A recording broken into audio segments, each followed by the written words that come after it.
주 안에서 행복한 삶이란 제목으로 말씀을 드리겠습니다. 여러분 자신을 생각할 때 행복하신지 모르겠습니다. 한번 자신이 물어보시길 바랍니다. 나는 행복한가? 여러분 행복하십니까? 반대로 이렇게 또 질문한 분도 있어요. 나는 행복한가를 물어야 돼. 나는 불행한가 아닌가? 너무 부정적으로 질문하지 마시고 긍정적으로 참 나는 행복한 삶을 살고 있는가를 질문해 보면 좋겠습니다. 우리 옆에 사람들에게 너무 자세히 보지 않고 이렇게 질문해 보겠습니다. 행복하십니까?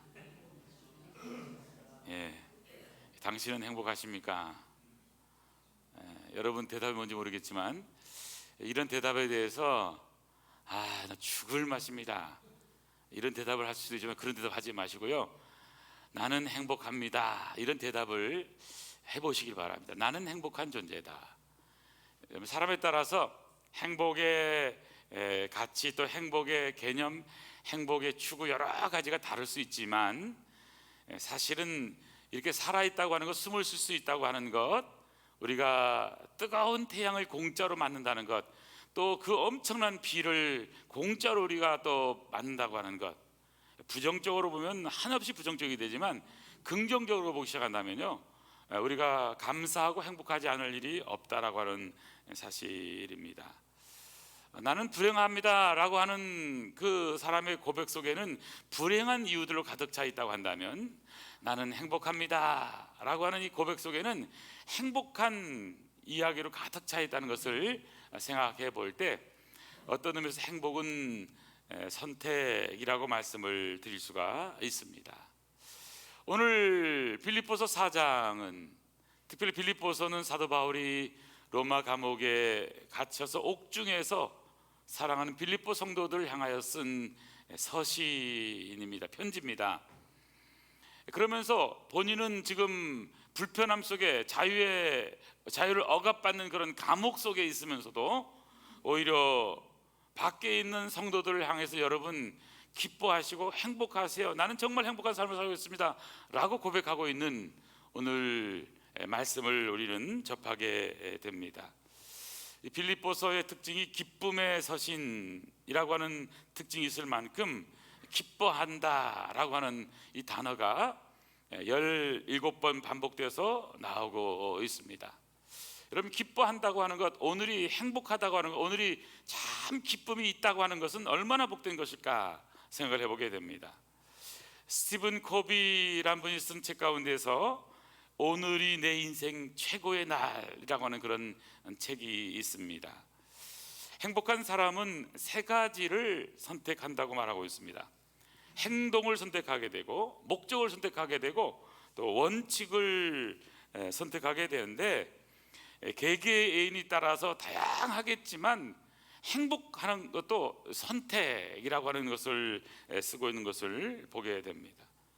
물 위에 떠다니는 나무 토막처럼 그냥 떠다니면서 목적 없이 살아가는 인생이 있는가 하면, 그렇지 않고 자신의 행동 목표를 정하고, 그리고 그 목적이 이끄는 방향으로 살아가는 그런 인생, 나름대로 자신이 갖고 있는 원칙을 세운 인생, 비전, 혁신, 겸손, 탁월함, 공감, 아량, 끈기, 균형 감각, 이런 것을 잘 세운 인생은 엄청난 차이가 있다라고 하는 것을 설명하고 있습니다. 그런 의미에서 저는 오늘 우리가 고백할 수 있는 말, 오늘이 나는 행복하다, 오늘이 내 인생의 가장 행복한 날로 만드는 사람은 지혜로운 사람입니다. 오늘이 내 인생에서 내 믿음의 최고의 전성기라고 생각하고 살아가는 사람은 행복한 사람입니다. 카나다의 시인 올리버 골드스미스는 이런 얘기를 했습니다. 삶은 무엇인가? 삶이란 여행입니다. 이 여행에서 중요한 것은 목적지가 아니라 그 과정입니다. 여러분, 여행을 간다고 하는 것은 참 기분 좋게 합니다. 그냥 생각만 해도 기분 좋아요. 근데 사실은 여행 가보면요, 행복한 것만이 아닙니다. 다양한 문제로 만나게 되고, 또 같이 여행한 사람들과 또 티격태격, 또 관계의 문제도 겪게 되고, 여러 가지 힘들지만 사실은 여행을 간다라고 하는 그 목적도 중요하지만 그 여행을 할 수 있다라고 하는 그 과정 속에서 우리는 의미를 찾는 것이 중요하다고 말씀을 드릴 수가 있습니다. 여러분, 나중에 여행하겠다, 또는 나는 뭐 은퇴해서 하겠다. 은퇴하면 여러분 힘이 없어요. 더 나이가 들면요 못 갑니다. 그러니까요, 언제가 가장 여행하기 좋은 때냐? 오늘이에요. 오늘이에요. 오늘 여러분 당장 떠나시길 바랍니다. 제가 지난 주간에 어떤 분이 그런 얘기 했더니만 그냥 바로 떠난다 하는 분도 있던데, 아주 좋은 분들이에요, 그런 분들은. 왜냐하면 여러분 자꾸 이게 미루면요 사람은 계속 미루게 됩니다. 나중에는, 여러분 나중은 없습니다. 내일은 없을 수도 있어요. 오늘이 중요합니다. 오늘. 그래서 오늘 우리의 삶이 참 행복했으면 좋겠다 생각을 하고, 오늘 기분 내키면 제주도도 가시고, 또 오늘 기분 내키면 또 여러분 속초도 가시고, 이번 여름에는 할 수 있으면 좀 휴가를 좀 잡으셔서 하루 이틀이라도 좀 쉴 수 있는, 여행할 수 있는 그런 여유가 있었으면 좋겠다, 그런 생각을 갖게 됩니다. 저는 그런 의미에서 우리 신앙생활 하면서 참 행복한 삶이 무엇인가 하는 질문을 해보게 됩니다. 우리 인생이라고 하는 것은 단 한 번뿐인 오늘을 살아가는 거잖아요. 너무나 짧은 인생을 살게 되는 거잖아요. 단 한 번뿐이고 짧은 인생의 삶을 어떻게 하면 우리는 행복한 삶으로 바꿀 수 있을까 하는 것을 우리는 물어야 합니다. 저는 오늘 본문을 통해서 세 가지로 우리가 진정 행복한 삶을 살려면 어떤 삶을 살면 좋을까 하는 것을 짧게 말씀을 나누기를 원합니다. 주 안에서 참된 행복한 삶을 살려고 한다면 첫 번째는 하나님과 관계가 회복된 삶을 사는 것이 행복한 삶이라는 사실입니다. 하나님과의 관계가 회복된 삶. 우리 인생은 하나님과 원수된 삶을 살았습니다. 태초 하나님 천지를 창조하고 아담과 하와가 창조된 그 에덴 동산의 삶은 참으로 하나님과 더불어 살아가는 삶이었지만, 첫 아담의 범죄로 말미암아 선악과를 범죄에 의해서 결국에는 우리는 원죄, 하나님과 관계가 단절된 삶을 살게 되었습니다. 그렇지만 예수 그리스도의 십자가의 놀라운 구속의 은혜로 우리는 바로 하나님과 하나가 되는, 구원받은 하나님의 백성이 되는 회복된 삶을 살 수 있게 된 것이죠.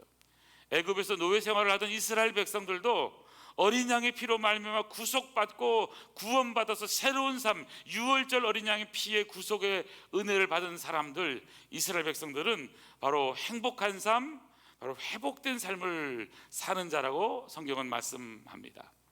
신명기 33장 29절에 보면 이스라엘이여 너는 행복한 사람이로다. 하나님께서 이스라엘 백성들을 향해서 행복한 사람이라고 표현하고 있습니다. 오늘 저와 여러분도 마찬가지입니다. 사실 우리가 그냥 나는 행복한지 안 한지 그냥 뭐 인생이 뭐 좀 잘 나갈 땐 좋고 그렇지 않을 땐 힘들어 이렇게 생각하지만, 사실 깊이 생각해 보면요 우리는 행복한 존재라는 것을 꼭 기억해야 하는 것입니다. 오늘 특별히 성경에 보면요 주 안에서라고 하는 단어를 여러 번 반복하고 있는 것을 말하게 됩니다. 여기 보니까 빌립보 교회 안에도 무언가 어려움이 있었던 모양입니다. 그러니까 내가 유오디아를 권하고 순두개를 권하노니 주 안에서 같은 마음을 품으라. 여기 유오디아 여전도 회장님과 순두개 권사회 회장님이 뭔가 좀 부딪힘이 있었던 것 같아요. 그러니까 싸우지 말고 주 안에서 같은 마음을 품어야 된다라고 지금 기록하고 있습니다. 그리고 3절에 보니까 주 안에서 참으로 나와 멍에를 같이 한 내게 구하노니 복음에 나와 함께 있었던 저 여인들을 돕고 또한 글레멘드와 그 외에 나의 동역자들을 도우라. 어려운 사람들이 있는 거예요. 도와줘야 된다는 겁니다. 왜냐하면 그 이름들이 다 생명책에 있는 존재들이기 때문에 교회 안에서는 우리가 서로 도와가면서 따뜻한 아름다운 공동체를 만들어 가야 된다는 사실입니다. 그러면서 이런 여러 가지 어려움도 있고 힘든 분도 있고 또 서로 의견이 안 맞아서 다양한 사람들이 있는데, 바로 4절에 이렇게 말씀합니다. 주 안에서 항상 기뻐하라. 내가 다시 말하노니 기뻐하라. 기뻐할 것을 말하는데 주 안에서 항상 기뻐하십시오. 또다시 말하는데 기뻐하십시오라고 표현하고 있습니다. 여러분, 여기서 나오는 주 안에서라고 하는 단어가 너무 중요한 단어입니다. 엔 크리스토스, 그리스도 예수 안에서. 예수님을 믿는 사람은 그리스도 예수 안에 살아가는 사람들이죠. 예수님이 내 안에, 내가 예수님 안에 살아가는 사람들, 하나님과 관계가 회복된 사람이라고 하는 의미인 것입니다. 빌립보서에만도요, 이 주 안에서라고 하는 단어는 40번 이상 반복되고 있습니다. 그 예수 믿는 사람들은 어떤 사람이냐? 주님 안에서 살아가는 사람들. 사도 바울은 140번 이상 주 안에서라는 단어를 쓰고 있습니다. 이 이유가 있어요. 왜 그럴까요? 지금 사도 바울은, 성경 본문을 쓰고 있는 사도 바울은 어디에 갇혀 있습니까? 로마 감옥에 갇혀 있는 거예요. 성도들 가운데는 아니, 지도자가 로마 감옥에 갇혀 있다니 무슨 일인가? 하나님이 능력이 없든지 뭐가 문제가 있는 것 같아. 아니, 어떻게 교회가 문제가 많아? 이렇게 오해할 수가 있는 거잖아요. 근데 여러분, 그런 것은 무슨 뜻이 있는 거예요. 그러면서 사도 바울은 지금 본인이 로마 감옥에 갇혀 있다, 나는 갇혀 있다, 갇혀 있지만 거기에 갇혀 있는 것이 아니라 나는 진정 어디에 있는 거냐? 주 안에서 살고 있다라고 고백하고 있는 겁니다. 여러분, 우리 상황이 어떤 상황이 있든지, 힘들고 어렵고 좌절하고 너무 고민이 많은 상황이 있다 할지라도 여러분, 주 안에 있는 사람은요, 하나님과 관계가 회복된 사람은 행복한 사람인 거예요. 나는 그래도 예수 믿어서 이렇게 살 수 있는 것, 이것만 생각해도 나는 너무나 기뻐. 이거 바로 행복한 사람의 바로 놀라운 축복이라는 사실이죠. 우리가 예수님을 믿을 수 있는 것이 얼마나 복된 것일까요? 우리는 조금만 아파도요, 죽겠습니다. 이번 감기는 정말 한 달, 두 달 이상 가서 너무 힘들어요, 독감이에요, 이렇게 오래 가는 거 처음 봅니다. 이렇게 말씀드리는 분들도 종종 봅니다. 제가 아는 목사님들 가운데서도 한 달, 두 달 동안 말을 못하는 분도 계시고, 또 며칠 전에도 어떤 목사님을 만나니까 지금은 말이 많이 풀린 거라고 해도 지금도 목이 닫혀 있는 걸 봤습니다. 여러분, 이런 속에서도요, 우리가 왜 행복한 것이냐?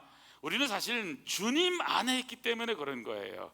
사도 바울도 비록 그의 육신은 로마 감옥에 갇혀 있어 그가 자유의 몸이 아닌 것처럼 여기지만, 예수님 안에 있는 사도 바울 안에는 바로 예수 그리스도 안에서 그런 기뻐하고 행복하고 감사한 삶을 살 수 있다고 고백하고 있는 것이죠. 저 여러분도 마찬가지입니다. 우리가 하나님의 안에서, 그리스도 예수 안에서 살아가는 성도들은요, 행복한 거예요. 그분과의 관계가 회복되면 행복한 겁니다. 사람이 언제 불행하죠? 관계가 깨지고 또 서로 갈등하고 머리 쓰고 할 때 힘든 거예요. 저도 가장 힘든 게 뭐냐면, 저는요, 갈등하고 머리 쓰기 제일 힘듭니다. 아주. 그러고 하려고 하질 않습니다. 제가 그런 것을 많이 했었기 때문에 간이 나빠졌어요, 옛날에. 저는 간 나빠지면 안 되기 때문에 저는요, 다 그냥 내려놓습니다. 그냥 갈등하지 않는다. 그래서 저는 중요한 것은 뭐냐면, 여기 우리가 주님 안에 있을 때란, 주님 때문에 우리는 항상 기뻐하고 행복할 수 있다고 성경은 말씀하고 있는 겁니다. 주 안에서 항상 기뻐하라. 주 안에서, 이 말은 주님 때문에 기뻐해야 한다라고 말씀하고 있는 겁니다. 주님과의 관계에서 얻어지는 그런 기쁨인 것입니다. 주님과 관계가 어떤 관계인가? 주님이 우리를 위해서 무엇을 하셨습니까? 그분이 영원히 죽을 수밖에 없는 저와 여러분의 죄 때문에 대신 십자가에서 죽으시고 우리에게 죄 사함의 놀라운 은혜를 베풀어 주셨기 때문에, 그분이 죽으신 것이 나의 죄 때문에 죽으신 것이기 때문에 우리가 이거보다 더 큰 은혜, 큰 감사, 큰 기쁨은 없기 때문에 주님 안에 있는 사람은 진정으로 기뻐하면서 행복한 삶을 살아야 된다고 말씀을 하고 있는 것입니다. 인생의 진정한 행복은요, 여러분, 누구를 주인으로 모시고 살아가느냐에 달려 있습니다. 예수님이 우리 인생의 주인으로 모시게 사는 인생은 행복한 인생입니다. 여러분과 저는요, 하나님 나라의 주인공이잖아요. 그래서 저와 여러분의 삶에서 가장 잘한 일은 뭐냐면, 바로 예수님을 주님으로 모시고 살아가는 삶이라고 말씀을 드릴 수가 있습니다. 그런 의미에서 저와 여러분이 할 수 있는 것은 뭐냐? 바로 우리는 이 땅에 살아가지만 우리는 천국의 시민으로 살아가는 존재라는 것입니다. 여러분 옆에 있는 분이 누구냐면요, 천국 시민권자예요. 천국 시민권자. 여러분 지금 이 시대에 미국 시민권자 그러면요 아주 대단한 파워를 갖습니다. 전쟁이 나잖아요. 우리나라에서 미국 시민권자는 오산공항에 갔다가요, 아니면 저 부산으로 옮겨져 가지고 미국으로 바로 그냥 괌이나 하와이로 바로 그냥 날아갑니다. 한국 사람들은 어떻게 하냐, 여기서 우리는 더 이상 갈 데가 없어요. 살든지 죽든지 우리는 여기서 그냥 살다가 하나님께로 가는 거예요. 어떤 때는 뭐 미국 시민권자가 상당히 부러울 때도 있지만 여러분 우리는 그보다 더 큰 시민권이 있어요. 그건 뭐냐면요, 하늘나라 시민권. 여러분 하늘나라 시민이라는 걸 믿으시기를 바랍니다. 근데 한국 분들은 한국 시민권을 되게 우습게 하는데 뭐 당연하게 생각하시죠? 여러분 우리나라에도요 불법 체류자가 얼마나 많은지 아십니까? 100만 명이 넘어요. 100만 명이. 그래서 이 동남아에서 오신 분들이라든지 이 어려운 나라 쪽에서 오신 분들은요 대한민국에 와가지고 영주권 받는 게요 소원입니다. 소원. 그리고 그분들 가운데 여기 취업비자 받는 것도 소원입니다. 하다가 안 되니까 그냥 불법 체류자라도 이제 그냥 눌러 앉은 거예요. 그래가지고 어떻게든 안 걸리려고. 그리고 오죽하면 지난번 우리 코로나 때도요 그 불법 체류 하시는 분들에게 얘기했잖아요. 신분도 묻지 않을 때 그냥 와서 검사만 받아라. 그냥 다 공짜로 치료해 주겠다. 나라가 얘기할 만큼. 여러분 사실 우리가 대한민국에 산다는 것도 너무 감사한 일인데, 대한민국 여러분 우리는 그냥 당연히 난 대한민국 시민이니까 문제가 아니지만 한국에도 100만 명 넘는 사람들이 대한민국의 영주권 시민권 받고 싶어 하는 사람이 그렇게 많이 있다는 사실을 아시기를 바랍니다. 성경 빌립보서 3장 20절에 보니까요, 우리의 시민권은 하늘에 있는지라 거기로부터 구원한 자 곧 예수 그리스도를 기다리노니. 예수 믿는 사람들은 하늘의 시민권자라고 표현하고 있는 것입니다. 또 사도 베드로는 성도들을 향해서 너희는 택하신 족속, 왕같은 제사장, 거룩한 나라, 그의 소유가 된 백성, 이는 너희를 어두운 데서 불러내어 그의 기이한 빛에 들어가신 아름다운 덕을 선포하게 하렴이라고 베드로전서 2장 9절에서 말씀하고 있는 거잖아요. 하늘의 시민권이 하늘에 있다고 하는 것, 이것은 이 땅에 살아가면서 이 땅에 우리의 목적이 있지 않다는 것을 표현하는 것이고요, 또 믿지 않는 사람들과는 우리의 삶의 방향이나 그 삶의 이유가 다르다는 것을 표현하고 있는 것이고요, 그런 의미에서 우리는 새하늘과 새 땅, 영원한 하늘나라를 소망하며 살아가는 것이 우리 믿음의 사람이 해야 될 일이라는 것입니다. 여러분 진정 행복한 삶을 산다고 하는 것은 하나님과 관계가 회복된 삶입니다. 하나님과 관계가 회복된 삶을 사시기를 바랍니다. 사이가 좋아지시길 바랍니다. 혹시 사이가 깨졌으면 빨리 화해하시고 푸시면 돼요. 두 번째입니다. 주 안에서 행복한 삶은 어떤 삶일까요? 첫 번째는 하나님과 관계가 회복되고, 두 번째는 바로 사람들과의 관계, 대인 관계에서 관용하는 삶을 배우는 것입니다. 대인 관계가 중요하잖아요. 5절에 보니까 너희 관용을 모든 사람에게 알게 하라. 주께서 가까우시니라. 그러니까 나는 하나님과 관계가 좋은 사람이야, 나는 하나님과 좋은 관계 속에서 살아간다라고 말할 수 있는 사람은 사람들과의 관계에서도 좋은 관계를 맺어가야 된다는 사실입니다. 사실 믿음이 좋다고 하면서도 어떤 경우에는요 사람들과의 관계가 쉽게 깨지는 경우가 종종 있을 수가 있는 것입니다. 10계명은 제일 먼저 1계명에서 4계명은 하나님과 나와의 관계라고 하면 5계명부터는 사람들과의 관계, 부모와의 관계, 세상 속에 살아가면서 우리가 어떤 관계적인 삶을 살아가냐 하는 것이 너무너무 중요한 것이죠. 여러분 참 이 세상에는 너무너무 아름다운 사람들이 너무너무 많아. 너무 감사해. 너무 좋은 사람이 많아. 이런 사람들의 특징은 뭐냐면 성품이 좋은 사람이에요. 성품이 못된 사람의 특징은요, 이 세상에 못 믿어.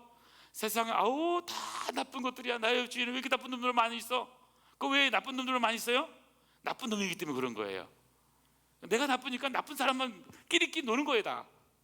그러니까 여러분 우리가 배울 것은 뭐냐면 어떻게 하면 우리가 있는 작은 공동체를 예쁘게 아름답게 좋은 공동체로 만들어 갈까에 대해서 우리가 노력을 해야 됩니다. 노력을 해야 됩니다. 이 부분은 노력해야 되는 부분이에요. 하나님과 나와의 관계는 예수님의 십자가의 은혜로 공짜로 주어진 관계라고 한다면, 사람들과의 관계는 그 은혜를 받은 사람들이 나를 내려놓고 사람들과 좋은 관계, 여기 관용이라는 표현을 쓰고 있잖아요. 넓은 마음, 이해하는 마음, 사람들과의 관계 속에서 주위 사람들을 따뜻하게 대하는 자세, 이 자세를 우리가 배워야 하는 것이죠.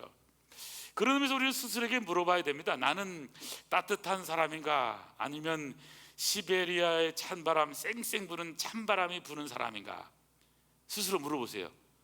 시작. 나는 따뜻한 사람인가, 아니면 나는 쌩쌩 찬바람 부는 사람인가? 물어보세요. 우리 아름다운 성도님들은 따뜻한 분들 되시길 바랍니다. 오늘부터 따뜻한 분 되세요. 어저께까지 괜찮아요. 지금부터라도요, 따뜻한 사람 되려면 여러분 웃어보세요. 웃어보세요. 사람 볼 때마다 웃으세요. 그냥 안녕하세요 인사하고요, 반갑습니다 인사하고, 따뜻한 사람이 되도록 우리가 노력하면 돼요. 노력하면 돼요. 그리고 실제로 쌩쌩 찬바람이 불 수가 있거든요. 그건 왜 그러냐면 그 사람의 인생의 삶이 고달파서 그래요. 그래서 가끔 저도 쌩쌩 찬바람 부는 분을 만나게 되면요, 이런 생각 들어요. 참 가슴이 아프다, 불쌍하다, 참 얼마나 이분이 속상한 삶을 살았을까. 그럴 수 있는 거예요, 인생은. 그러니까 여러분, 세상을 살아가면서 좋은 사람이 많거든요, 세상에는. 그래서 항상 좋은 사람들을 많이 만나는 은혜가 있기를 간절히 소원합니다. 그래서 신앙생활을 하면서 우리가 가져야 될 것은, 나이가 들면서 꼭 가져야 될 정신은 신앙의 친구들, 믿음의 친구들을 만들어 가야 됩니다. 믿음의 친구들을, 신앙의 친구들을 교회 안에서 만들어 가야 돼요. 나는 교회에 그럴 만한 수준 있는 친구가 없다, 그러면 수준을 좀 낮추면 돼요. 낮추면 돼요. 그리고 여러분, 수준을 맞춰가는 거예요. 사람은요 다 거기서 거기입니다. 인생은요, 성경에 얘기한 겁니다. 사람은요, 배운 자나 안 배운 자나, 가진 자나 안 가진 자나, 헬라인이나 유대인이나 뭐 팔레스타인이나 누구든지 예수님 안에서는요 하나가 되어가는 거예요. 이게 우리가 사람들을 대하는 자세인 거예요. 이것을 배워가야 되는 거예요. 이 넓은 마음을 우리는 가져가야 되는 거예요. 이게 바로 오늘 6절에 있는 것처럼 너희 관용, 모든 사람이 알게 해야 된다. 왜요? 그 뒤에 나오는 단어가 중요하죠. 주께서 가까우시니라. 주께서 가깝다는 말이 무슨 말이죠? 예수님의 재림이 가깝다, 강림이 가깝다는 말도 있지만, 내가 오늘 내일 떠날지도 모르기 때문에, 우리가 이 땅에 영원히 사는 존재가 아니기 때문에 종말론적으로 생각해 보면 그렇게 쌓을 거 없다는 거예요. 그렇게 주장할 게 없다는 거예요. 다 손 털고 가는 것인데, 한 번뿐이 인생인데, 그러면 여러분, 넓은 마음, 이해하지 못할 마음이 없다는 것이에요. 그래서 아직도 내가 살아있고 내 주장이 있고, 이것은 내 고집, 내 판단이 있다고 하는 것은, 아직도 우리는 이 세상에 욕심이 많이 남아있다는 것을 표현하고 있는 것이죠. 저는 그런 의미에서 오늘 말씀처럼 행복한 삶을 산다고 하는 것은 대인관계 속에서 관용하는 삶, 넓은 마음, 이해하는 마음, 배려하는 마음. 그래서 예수님께서는 우리를 향해서 뭐라고 말합니까? 너희는 세상의 소금이다, 너희는 세상의 빛이다 하고 말씀하신 거예요.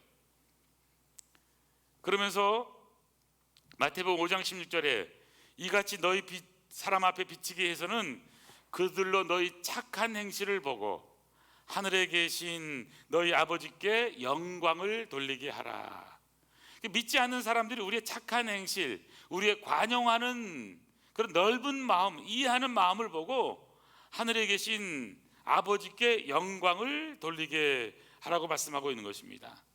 행실이 착해야 되는 겁니다. 원만하고 관용하고 선하게 살라고 표현하고 있는 것입니다.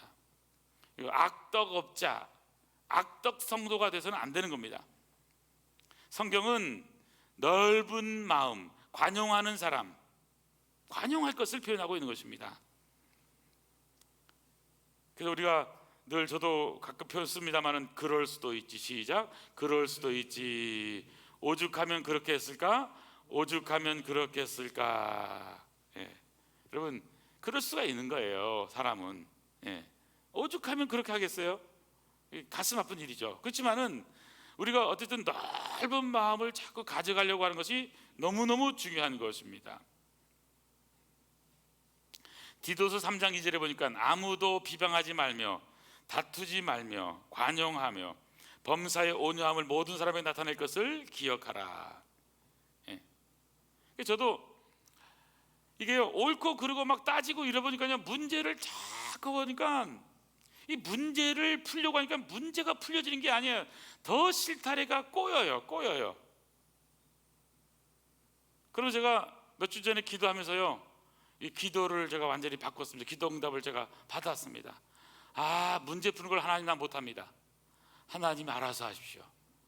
문제를 갖고 있는 사람 영혼들을 사랑하겠다고 생각을 했습니다. 그러니까요, 영혼을 사랑하고 영혼을 위해서 기도하니까 문제는 안 보이고 사람만 보여요. 그러니까요, 뭐가 문제야 그냥.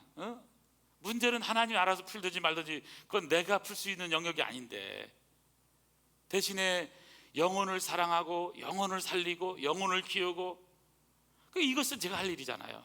제가 성도를 사랑하고 성도를 위해서 기도하고 영혼을 불쌍히 여기고 영혼을 생명을 살려내고, 이것을 해야 될 존재인데, 제가 영혼 살림인데 내가 완전히 이게 이 잘못된 것만 거들였구나. 문제를 풀려고 하면 안 되구나. 문제를 다 내려놓고 하나님 알아서 하시고, 나 모릅니다. 그건 하나님 영역이고 내가 할 수 있는 영역, 주님 나는 사람들 한 영혼 한 영혼을 사랑하기를 원합니다. 오늘 말씀에 보면 좀 넓은 마음을 가지고 관용하고, 무슨 뜻이 있겠지 이해가 안 돼도 하나님이 하실 것을 기대하면서 다시 한 번 더 마음을 새롭게 바꿔야 되겠다. 관용의 마음, 넓은 마음, 이해하는 마음, 아량의 마음. 어차피 우리 인간은 부족한 사람끼리 만나서 부족하게 살다가 부족하게 돌아가는 것이 인생인데, 예? 그래서 저는 이런 생각을 바꾸면서 오히려 하나님께서 왜 나를 이 부족한 세상에서 부족한 존재로 만드셨을까? 예? 부족하기 때문에 그렇구나. 내가 부족하니까. 그러니까 부족한 사람들을 만나는 거예요. 그러니까 부족한 사람 만나면 어떻게 돼요? 너 부족하지? 이걸 따진 게 아니라 그 부족을 어떻게 채워줄 것인가. 여러분도 혹시 저의 부족한 점이 보면요, 당신 부족해 이렇게 하지 마시고, 그 부족한 점을 내가 어떻게 채워줄 것인가. 무엇을 도와드릴까요? 시작. 무엇을 도와드릴까요? 무엇을 도와드릴까요? 이렇게 가시니까요, 문제가 무엇을 도와드릴까요? 이게 내가 해야 될 일이구나. 그래서는 생각이 바뀌고 언어가 바뀌고 넓은 마음, 관용하는 마음, 불쌍히 여기는 마음, 예수님의 마음, 이것을 조금 배우게 되더라는 사실입니다. 그런 의미에서 여러분, 행복한 삶을 산다고 하는 것은 대인관계가요 원만한 것입니다. 관용하는 삶을 배우는 것입니다. 그래서 저는 오늘 말씀을 보면서 좀 나의 마음이 너무나 좁은 마음, 딱딱한 마음, 굳은 마음이 아니라 이런 관용하고 넓은 마음을 가져 있구나 생각하게 됩니다. 그래서 주 안에서 항상 기뻐하고 행복한 삶, 대인관계에서 관용하는 삶을 배워야 된다는 것입니다. 마지막 세 번째입니다. 주 안에서 행복한 삶을 살려고 한다면 나를 넘어지게 하는 장애물을 초월하는 삶을 살아가는 것입니다. 여러분은 인생을 살다 보면 나를 넘어지게 하는 많은 장애물들을 만납니다. 나를 넘어지게 하는 환경들을 만나게 됩니다. 우리 주위에서 너는 할 수 없어, 너는 안 돼, 싹신 노래.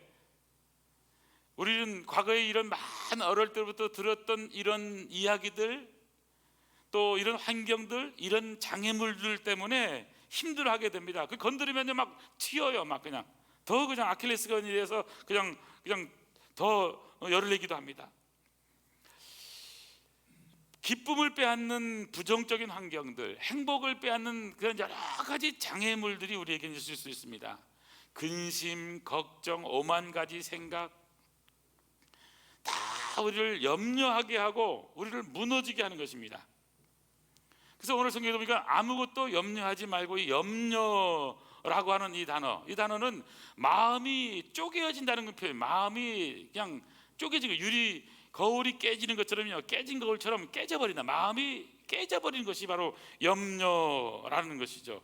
매림 나죠. 마음이 나눠지는 겁니다. 걱정이 팔자란 말과 같은 것입니다. 저는 그래서 이 염려가 있잖아요. 인생이라는 것은 아무것도 염려하지 말고, 염려하지 않을 수 있습니까 여러분? 인생을 살아가는데 어떻게 염려가 없을 수 있겠습니까? 그래서 성경은 분명히 말씀하고 있는 거죠. 아무것도 염려하지 말고. 그 다음 말이 보니까 다만 모든 일에 염려 대신에 뭐 하라고요? 기도와 간구로 너희 구할 것을 감사함으로 하나님께 다 아뢰라는 거예요.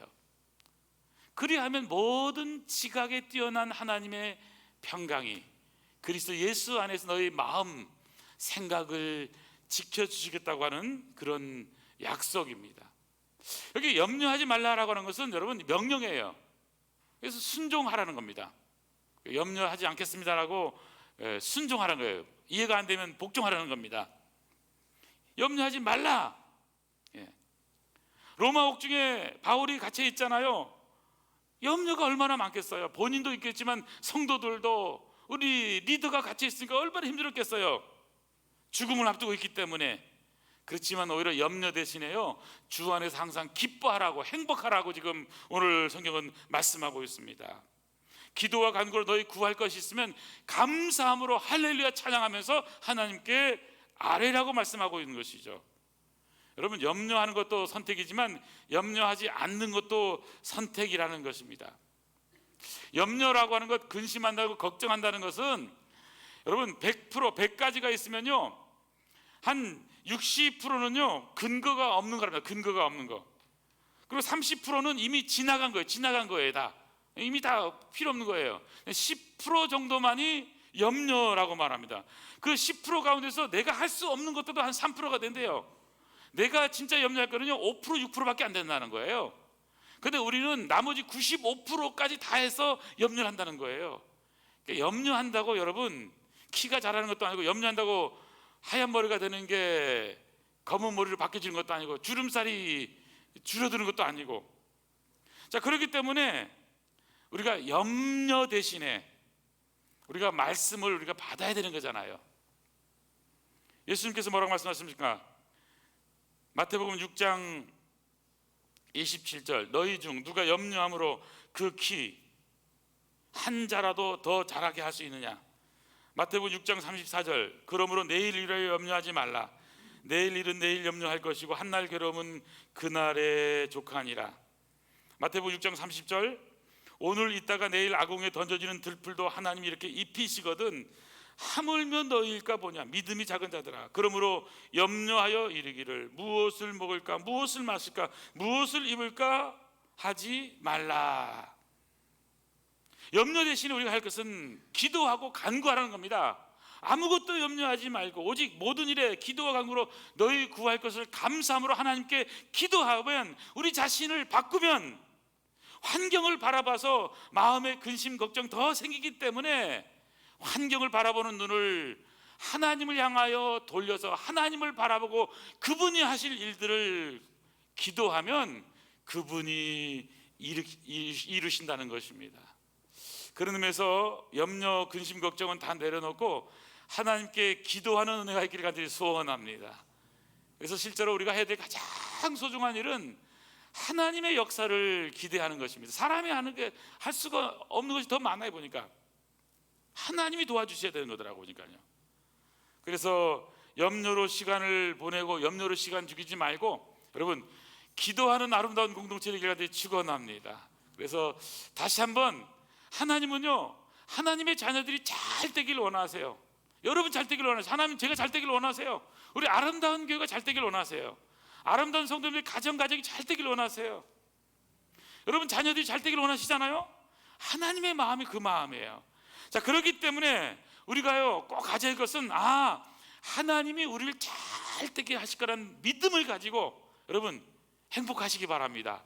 기쁨으로 감사함으로 행복한 오늘을 살아가길 간절히 축원합니다. 여러분 행복 내일 하지 마세요. 오늘 행복하세요. 그래서 오늘 이따가 밥을 먹을 때도 이렇게 말하기 바랍니다. 오늘 나는 너무 행복하다고, 너무 맛있는 밥 먹어서 감사하다고. 그래서 오늘 이렇게 또 밥을 준비한 분도 계시고 또 밥을 같이 나눌 분도 계신데, 오늘 우리 아름다운 공동체가요 참 주 안에서 행복한 공동체, 행복한 삶을 살아가는 우리 아름다운 복된 교회 성도 되기를 축원합니다. 기도하시겠습니다. 하나님 아버지, 감사합니다. 우리는 어차피 연약한 존재, 부족한 존재, 실수가 많은 존재들입니다. 넘어질 수밖에 없는 존재들입니다. 하지만 주님, 이 어려움과 연약함 속에서도 주님의 은혜로 구원받았고 하나님의 자녀가 됐고 하나님의 백성 됐고 하나님 나라의 시민이 되었고, 그래서 오늘 우리의 작은 삶에서도 하나님께 염려 대신 기도와 간구로 감사함으로 하나님께 기도할 수 있는 특권을 받은 존재들이 기도함으로 승리자가 되게 하여 주시옵소서. 원망하고 불평하고 염려하고 근심하고 걱정하는 그런 가가 아니라 기쁨과 감사함으로 행복한 오늘을 살아갈 수 있는 주의 성령의 능력으로 승리하는 아름다운 복된 교회, 복된 성도 되도록 축복하여 주시옵소서. 이 놀라운 역사를 이루시는 우리 주님 예수님의 이름으로 기도하옵나이다. 아멘, 아멘.